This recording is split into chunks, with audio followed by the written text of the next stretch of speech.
Lesson 6. Stabilizing your day, a rhythm that protects the mind from chaos. Schizophrenia is an illness that can disrupt the inner rhythm of both thinking and emotions. When that happens, the mind begins to work like an instrument that has not been tuned for many months. Every impulse becomes louder, every sound more dramatic, and ordinary stimuli seem more serious than they really are. That is why stabilizing your day, organizing the times of waking, routines, responsibilities, rest, and sleep becomes one of the foundations of recovery. This is not about a rigid schedule or military discipline, but about a gentle, calm rhythm that reminds the mind that the world is predictable and safe. Neuropsychology shows that the brain of a person living with schizophrenia reacts to chaos more strongly than an average brain. Irregular sleep times, long periods without food, sensory overload, sudden changes of environment, all of this raises dopamine and cortisol levels, which in turn increases vulnerability to anxiety, intrusive thoughts, and overinterpretation.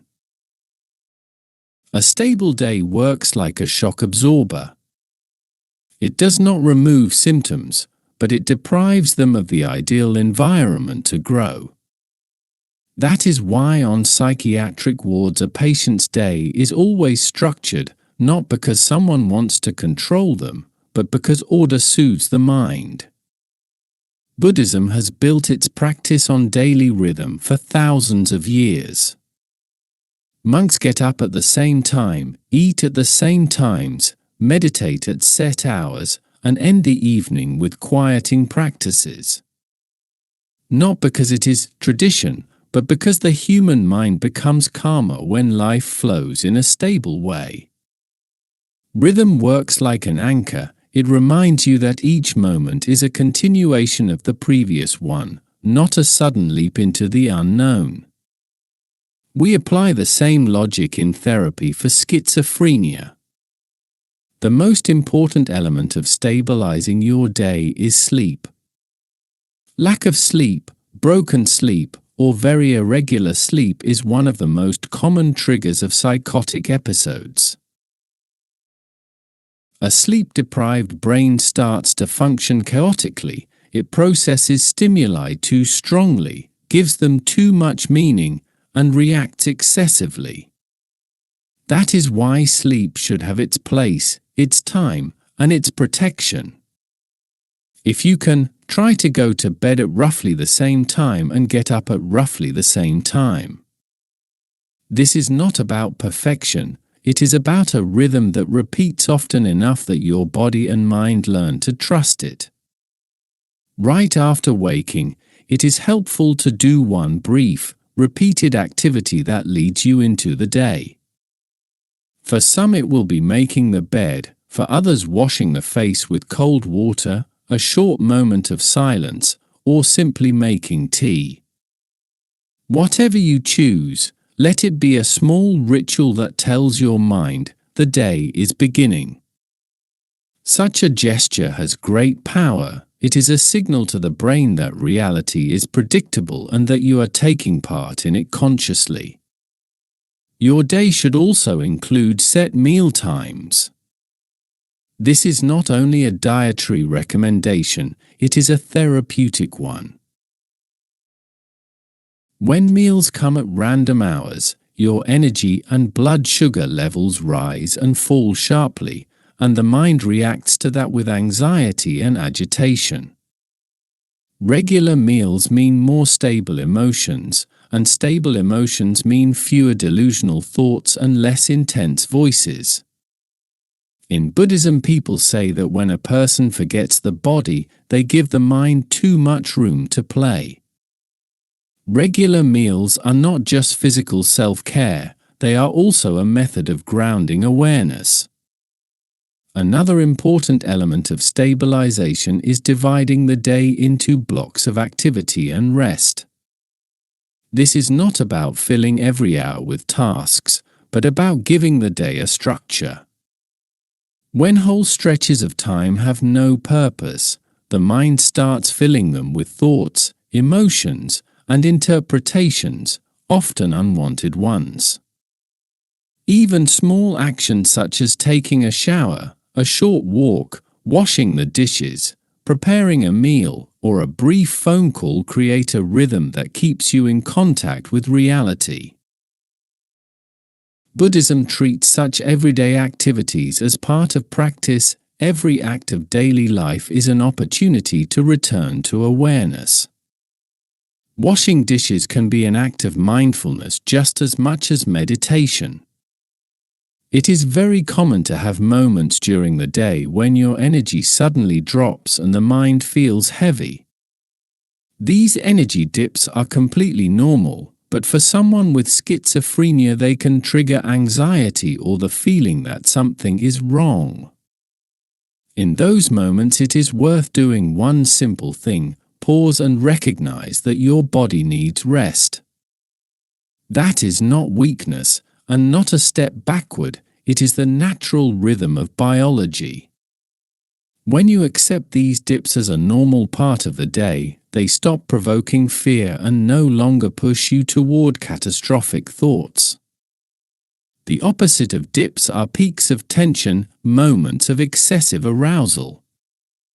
They may appear after a stressful conversation, an argument, an intense movie, loud noise, or even without any clear reason. In those moments the mind starts working faster, thoughts speed up, voices get louder. This is a signal that you need to make some space for yourself. A short walk, a few minutes alone, calm breathing, anything that brings your system back into balance. Peaks of tension are not a sign of relapse, they are warnings saying, slow down.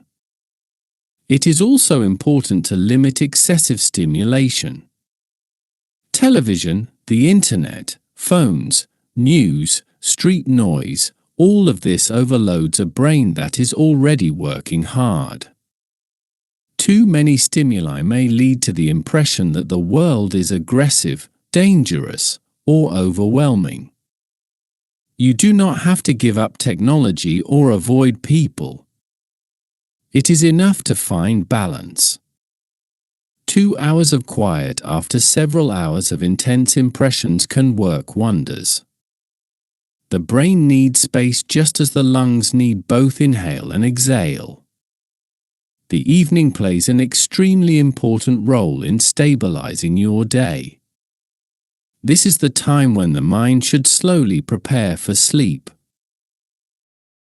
If the last hours of the day are chaotic, full of emotional conversations, noise, and heavy content, the mind goes to bed tense. A tense mind has tense dreams and wakes up in chaos. That is why it is worth creating a calm evening ritual for yourself.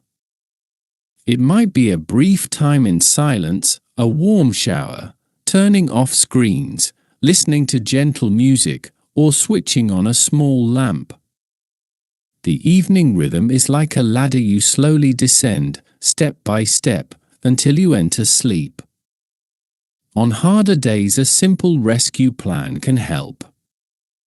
If you feel your symptoms worsening, it is worth doing 3 things: come back to the body, through breathing and feeling the ground under your feet, contact someone close to you, and return to your daily routines, even if only symbolically.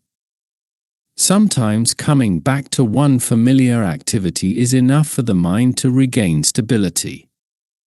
The goal of stabilizing your day is not strict discipline.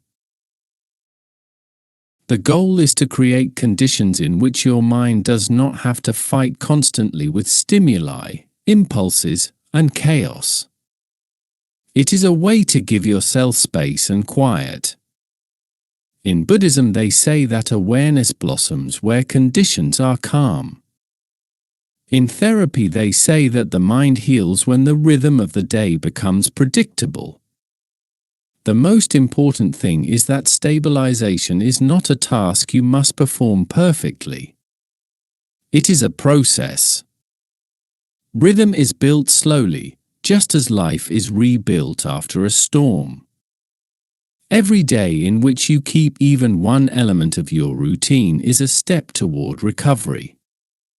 And every repeated part of the day acts like a thread that stitches your reality together, giving it a shape that is calm, clear, and possible to carry.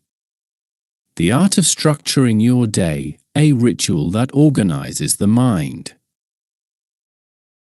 One of the most underrated, yet most effective therapeutic tools in schizophrenia, and not only in schizophrenia, but also in addiction treatment, is the simple, quiet practice of planning your day. This exercise may seem easy, even trivial, but its impact reaches deep. It organizes thoughts, calms emotions, stabilizes your biological rhythm, and restores a sense of influence over your own life. In schizophrenia, this has even more power, because the mind suffers mainly from chaos, unpredictability, and the excess of inner stimuli. A written plan works like a map. It shows you how to walk through the day without getting lost in the maze of your own thoughts. The best time to make a plan is in the evening. At that point, the mind naturally slows down, emotions are less intense, and awareness is beginning to prepare for rest.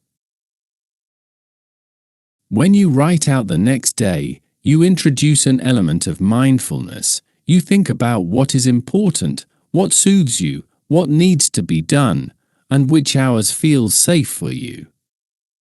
This quiet review of what is coming acts like a filter. It cuts off unnecessary tension, organizes your energy, and prepares you emotionally for the next day. A Buddhist would say that this is a form of evening meditation in action. You are not planning because you have to, but because you care about having order in your life. The very act of writing a plan engages the parts of the brain responsible for organization, working memory, and executive functions. In schizophrenia, these are often weakened, so planning works like rehabilitation, like gym training for the mind. When you write down a few tasks for the next day, you are forcing the brain to think in sequences, to evaluate priorities, to build structure, and to arrange information logically. It is like exercise for the neurons that builds new connections and strengthens those already there.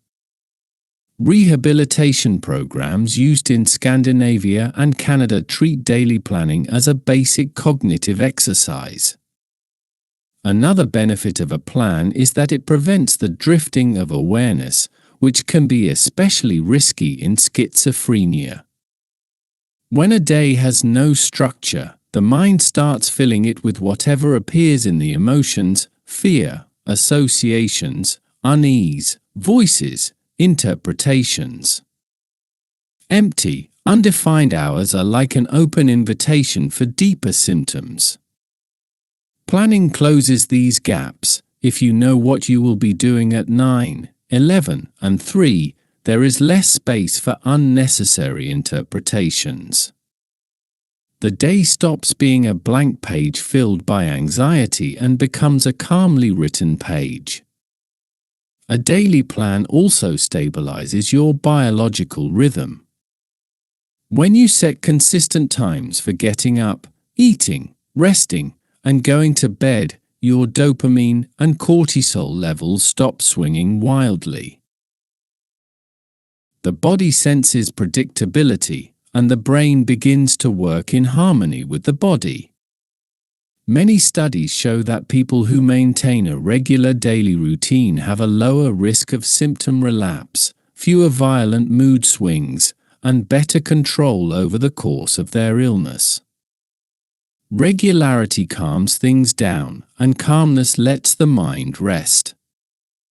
Planning your day also helps prevent stress.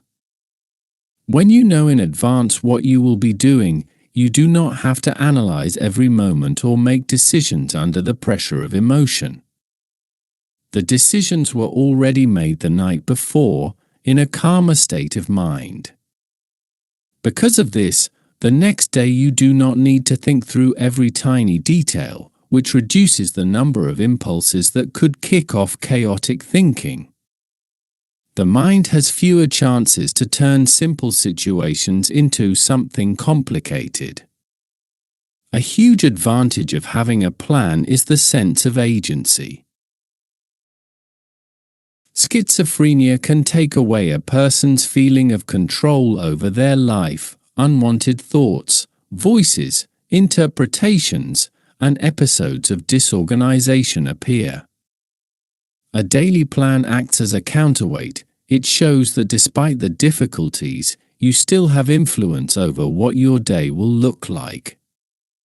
Even if you complete only part of the plan, it is still proof that you are taking part in your life, not just reacting to it.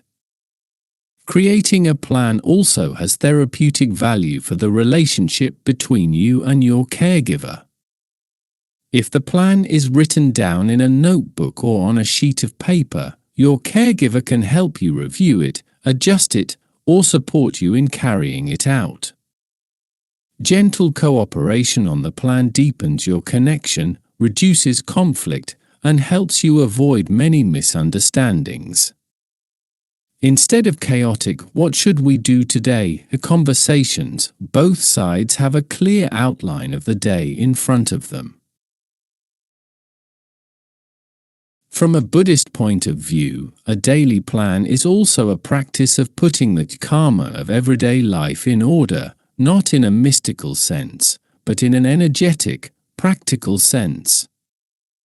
It is an act of consciously setting intention, direction, and meaning for your day. The plan is like a preliminary meditation that says, "This is how I want to live tomorrow, calmly, consciously, mindfully." Each such evening plan has a calming effect because it lets you close the day in order rather than in chaos.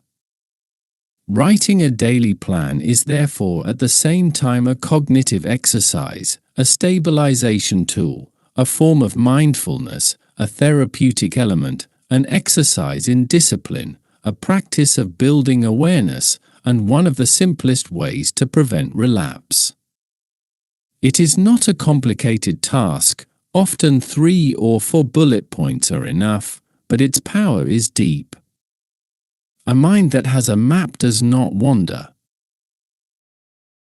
And a person who has a plan begins to feel that they can steer their life, even if they cannot always steer every single thought. Example exercise: the evening daily planning ritual. In the evening, sit comfortably, preferably in a place you associate with calm. You might turn on a small lamp, switch off your phone screen, and give yourself a few minutes just for you. Take a notebook that you will use only for planning your days. This notebook will become your personal map of calm. Begin with your breath. Take one slow inhale and then a long, soft exhale. When you feel your body start to settle, open the notebook to a new page and write the date. This simple gesture matters. It closes the day that is ending and opens space for the day that is coming. Take a moment to notice what today was like. Do not judge it and do not try to analyze it. Just notice how you felt, what was easy, and what was hard. This is a moment of mindfulness. It lets you see what rhythm will be safest for you tomorrow. If today was intense, it may be wise to add more rest tomorrow. If it was very quiet, you might plan a short activity so you do not leave too much empty space for thoughts that like to fill a vacuum. Now start building your plan. It does not need to be long. Write down roughly what time you will get up, what you will do first after waking, when you will eat meals, and which 2 or 3 small activities you want to do during the day. You might note that you will go for a short walk, call someone you trust, do something simple at home, watch something light, or simply rest. What matters is that you do not overload the plan. It should be calm, realistic, and friendly.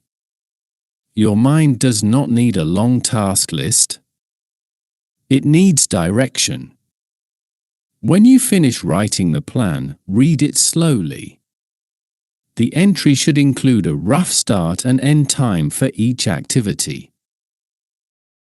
Imagine yourself moving through the next day step by step.